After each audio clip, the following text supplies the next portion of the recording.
안녕하세요.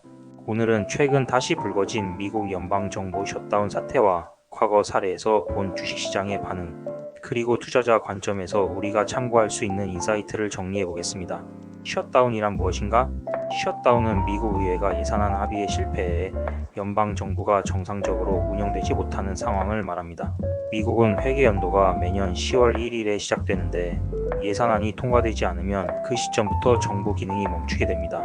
2025년 10월 1일 의회가 건강보험 지출 등을 둘러싼 갈등 끝에 합의에 실패하면서 미국 연방정부는 공식적으로 셧다운에 돌입했습니다. 이로 인해 공무원들은 급여를 받지 못하고 무급휴직에 들어가며 사회보장국, 국방부, 민간 인력 등 상당수 부문에서 업무가 중단될 수밖에 없습니다.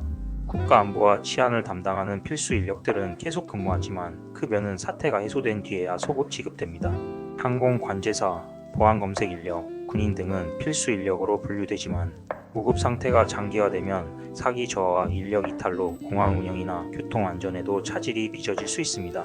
관광객이 많이 찾는 국립공원 역시 장기화될 경우 운영 중단이나 서비스 축소 가능성이 큽니다.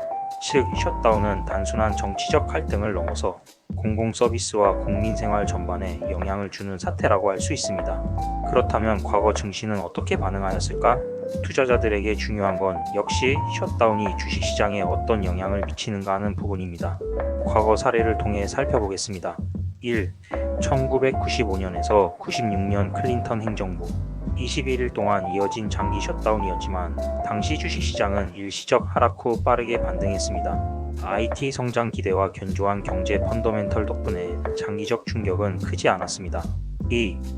2013년 오바마 행정부 오바마 케어 예산안을 둘러싼 갈등으로 16일간 셧다운이 발생했습니다.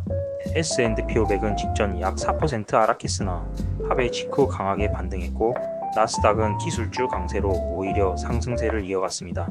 투자자들은 셧다운 그 자체보다 연준의 통화 정책과 경기 전망에 더 큰 비중을 두었습니다. 3. 2018년에서 19년 트럼프 행정부 이번엔 무려 35일간 이어져 역대 최장 기록을 세웠습니다. 다만 이 시기엔 미중 무역 전쟁, 연준의 금리 인상, 경기 둔화 우려가 동시에 겹쳤습니다. 결과적으로 S&P 500은 2018년 12월 한 달 동안 9%나 급락했습니다.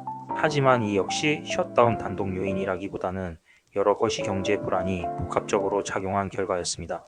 사태 종료 후에는 시장이 다시 회복세를 보였습니다. 이러한 사례들을 종합해보면 몇 가지 교훈을 얻을 수 있습니다. 첫째, 셧다운은 단기 이벤트성 악재라는 점입니다.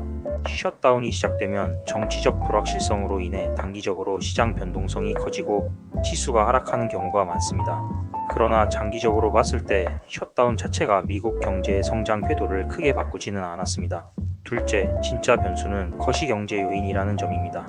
셧다운의 충격이 확대되느냐, 빠르게 회복되느냐는 결국 연준의 금리 정책, 글로벌 경기 흐름, 무역 분쟁 같은 외부 요인과 맞물려 있습니다. 즉, 셧다운은 그 자체로 시장을 뒤흔드는 것보다 기존 불안 요인을 증폭시키거나 완화시키는 역할을 한다고 볼 수 있습니다. 셋째, 투자자에게는 기회가 될 수 있다는 점입니다. 과거 사례에서 보듯 셧다운 직후 단기 하락은 매수 기회로 작용한 경우가 많습니다. 특히 장기 투자자라면 셧다운 뉴스에 지나치게 휘둘리기보다는 펀더멘털이 튼튼한 기업과 ETF를 분할 매수하는 전략이 유효했습니다. 결론, 미국 연방정부 셧다운은 매번 정치적 갈등에서 비롯되지만 시장에 미치는 영향은 단기적이고 제한적인 경우가 대부분이었습니다. 이번 셧다운도 불확실성은 키우겠지만 결국 투자자에게는 공포 속의 기회가 될 가능성이 큽니다. 주식시장은 언제나 불확실성 속에서 움직입니다. 셧다운이 두렵게 느껴질 수도 있지만 과거 사례에서 보듯 그것이 장기 추세를 뒤흔들지는 못했습니다.